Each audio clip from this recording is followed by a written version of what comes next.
श्रीमहागुरभ्यो नमः। हरिः ओम्। सदाशिवसमारम्भां शङ्कराचार्यमध्यमाम् अस्मदाचार्यपर्यन्तां वन्दे गुरुपरम्परां। श्रुतिस्मृतिपुराणानाम् आलयं करुणालयं नमामि भगवत्पादशङ्करं लोकशङ्करम्। अपारकरुणासिन्धुं ज्ञानदं शान्तरूपिणं श्रीचन्द्रशेखरगुरुं प्रणमामि मुदान्वहम्. ஜெம் டிவி நண்பர்களுக்கு எனது வணக்கங்கள். இன்றைய நாள் அனைவருக்கும் இனிய நாளாக அமைய எல்லாம் வல்ல இறைவனை வேண்டி இன்றைய மதமும் நம்மதமே நிகழ்ச்சிக்கு செல்வோம். இன்னைக்கு நம்ம ஸ்ரீ சௌந்தர்ய லஹரியிலிருந்து ஒரு ஸ்லோகத்தை விளக்கத்துடன் பார்த்துட்டு நேற்றைய தினத்தின் நீதி கதையின் தொடர்ச்சியை காண்போம்.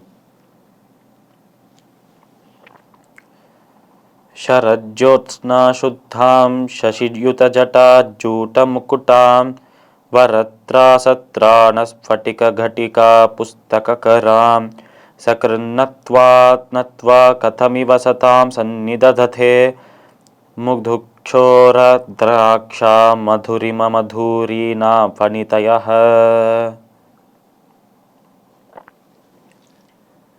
இந்த ஸ்லோகம் ஸ்ரீ சௌந்தர்ய லஹரியின் 15வது ஸ்லோகமாக இருக்கு. இந்த ஸ்லோகத்தில் நம்ம ஆதிசங்கராச்சாரியார் அந்த அம்பாளை வழிபடுவதனால், அந்த தேவியை வழிபடுவதனால் நமக்கு கிடைக்கும் பலன்களை பற்றி சொல்றார். இந்த இடத்தில் போன ஸ்லோகங்களில் அம்பாளின் அழகை பற்றி வர்ணித்தார். எப்படி நம்ம கற்பனைக்கு எட்டாத ஒரு அழகு, உணர மட்டுமே கூடிய அழகை பற்றி சொன்னார் சங்கராச்சாரியார். அடுத்தது அந்த அம்பாளின் அழகிய சொரூபத்தை கண்டவர்கள், அதை அனுபவித்தவர்கள், அதை வணங்கினவர்கள் அந்த அம்பாளை போலவே அழகாகவும் மாறுகிறார்கள் என்றும் சொன்னார். அதற்கு அடுத்த ஸ்லோகத்தில் நம்ம இப்போ பார்க்க போகிறது அந்த அம்பாளின் அந்த ஒரு கருணை பெருமை. உடல் முழுக்க பரவி இருக்கிறாள் அம்பாள், நம்ம சக்தி, நம்மை இயக்கும் சக்தியாக இருக்கிறாள் என்று சொன்னார். அதன் ஒரு தொடர்ச்சியாக இந்த ஸ்லோகத்தில் அவர் சொல்வது, அந்த அம்பாளின் பெருமை எத்தகையது என்றால், அந்த அம்பாளை வழிபடுகிற நபர்கள், அந்த அம்பாளுக்கு பக்தர்களாக இருப்பவர்கள், அந்த அம்பாளுக்கு தாசர்களாக இருப்பவர்கள், அவர்களுக்கு அந்த வாக் வன்மை, அந்த ஒரு பேச்சு என்பது ரொம்ப சரளமாக வர ஆரம்பிக்கும். எப்படி என்று கேட்டால், எப்படி தேனானது இனிப்பாக இருக்குமோ அந்த தேனை போல, அந்த தேனை விட பல மடங்கு இனிப்பாக, அதை விட பல மடங்கு இனிமையாக அவர்கள் பேசுவார்கள். அப்படி இருக்கும் நபர்கள் அந்த அம்பாளின் பக்தர்களாக மட்டுமே இருப்பார்கள் என்று சொன்னார் நம்மளோட சங்கராச்சாரியார். பெரிய பெரிய புலவர்கள், பெரிய பெரிய கவிகள், அவர்கள் அனைவருமே அந்த அம்பாளின் ஏதோ ஒரு சுரூபத்தை, அம்பாளை துர்கையாகவோ, லக்ஷ்மியாகவோ, சரஸ்வதியாகவோ, காளியாகவோ ஏதோ ஒரு சுரூபத்தில் அந்த அம்பாளை, அந்த சக்தியை வழிபட்டவர்கள். அதனால்தான் அவர்களுக்கு அந்த ஒரு வாக்கு வன்மை என்பது வந்தது, அந்த ஒரு பேச்சு வன்மை என்று வந்தது. அதனால அவர்கள் பலவிதமான கவிதைகளை எழுதி, பலவிதமான புராணங்கள், இதிகாசங்களை எழுதி அவர்கள் பெரும் பிரசித்தமாக, அதை பெரும் பிரபலமாக மாறிவிட்டார்கள் என்று சொல்றார் நம்ம சங்கராச்சாரியார். அந்த பிரபலத்திற்கும் அந்த பிரசித்தத்திற்கும் அந்த ஒரு பேச்சு வாக்கு வன்மைக்கும் காரணமாக இருந்தவள் வாக் என்று அழைக்கப்படும் அந்த சக்தி அந்த அம்பாள் தான்.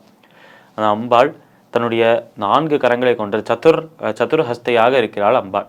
இப்படி இருக்கும் 4 கரங்களில் 2 கரங்களில் அபய முத்திரையோடும், வரம் அளிக்கும் முத்திரையோடும், 2 கரங்களில் ஒரு கரத்தில் புஸ்தகத்தோடும், ஒரு விதமான ஒரு புத்தகத்தோட, மற்றொரு கரத்தில் ஒரு ஜபமாலையுடன் இருக்கிறாள். இந்த புஸ்தகத்தை கையில வைத்து அந்த புஸ்தகத்தில் மட்டுமே அனைத்து விதமான ஞானங்களும் இருக்கு என்று நம்புறாள். அப்படி அனைத்து விதமான ஞானங்களும் இருக்கும் அந்த புஸ்தகத்திலிருந்து, அந்த ஒரு புக்கிலேருந்து, அந்த ஒரு புத்தகத்திலிருந்து அந்த ஞானத்தை நமக்கு அளிக்கிறாள் அம்பாள் என்று சொல்றார் நம்ம சங்கராச்சாரியார். இந்த ஸ்லோகத்திற்குண்டான விளக்கம் இதுவே. இப்ப நம்ம நேற்றைய தினத்தின் நீதி கதையின் தொடர்ச்சியை காண்போம். இந்த ஒரு சாது இப்படி ஒரு கேள்வியை கேட்கும்போது, பானையில பால் இருக்கு, ஆனால் இதில் வெண்ணெய் எங்கேயுமே காணுமே என்று கேட்கும்போது விழுந்து விழுந்து சிரிக்க ஆரம்பிக்கிறார்கள் அந்த வாலிபர்கள். அப்புறம் சிரித்து கொண்டே, ஒரு சிரிப்போடையே, அந்த ஒரு கர்வத்தோடையே அந்த ஒரு சாதுவை பார்த்து சொல்றார், நீங்க என்ன இவ்வளோ பெரிய சாதுவாக இருப்பேள், நல்ல ஞானியாக இருப்பேள் என்று எதிர்பார்த்தால் ஒரு சாதாரண முட்டாளாக இருக்கிறாளே. இந்த பால் இருக்கே, அந்த பாலை முதலில் காய்ச்ச வேண்டும், அதை அப்புறம் கொஞ்ச நேரம் ஆற வைக்கணும், அப்புறம் அதில் அந்த தயிரை விட வேண்டும், தயிரை விட்டுட்டு அதையும் கொஞ்ச நேரம் அப்படியே வச்சிருக்கணும், அப்புறம் வர்றதை மோர், வெண்ணெய் என்று பிரித்தெடுக்க வேண்டும். அப்படி வந்த அந்த வெண்ணெயை ஒரு உருண்டையாக உருட்டி அதை உபயோகப்படுத்த வேண்டும். இது உங்களுக்கு தெரிந்திருக்கும் என்று நினைத்தோம், அது கூட உங்களுக்கு தெரியலையே என்று கேள்வி செய்ய ஆரம்பிக்கிறார்கள். அப்போ அந்த நபர் சொன்னாராம், அந்த சாது, எனக்கு வெண்ணெயை பாலிலிருந்து எப்படி எடுக்கணும் என்று தெரியும். அதுபோலவே தான் இந்த பாலில் அந்த வெண்ணெய் எல்லா இடத்திலும் நிறைந்திருக்கிறது. அதுபோலவே அந்த இறைவனும் இந்த பிரபஞ்சத்தில் அனைத்து இடங்களிலும் நிறைந்திருக்கிறார். ஒவ்வொரு அணுவுக்குள்ளும் அணுவாக இருக்கிறார் அவர்.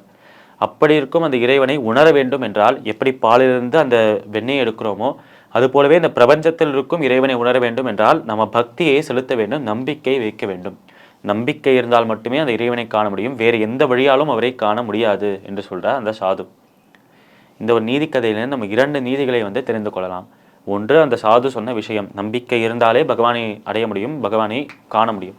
இரண்டாவது, ஒரு சரியான ஆசான், ஒரு சரியான குரு இருந்தார் என்றால் அதனாலேயே நம்ம பகவானை சென்று அடைவதற்கான பாதையை அவர் காட்டுவார் என்பது இந்த நீதி கதையின் நீதிகள் இதுவே. மீண்டும் நாளை சந்திப்போம். நன்றி, வணக்கம்.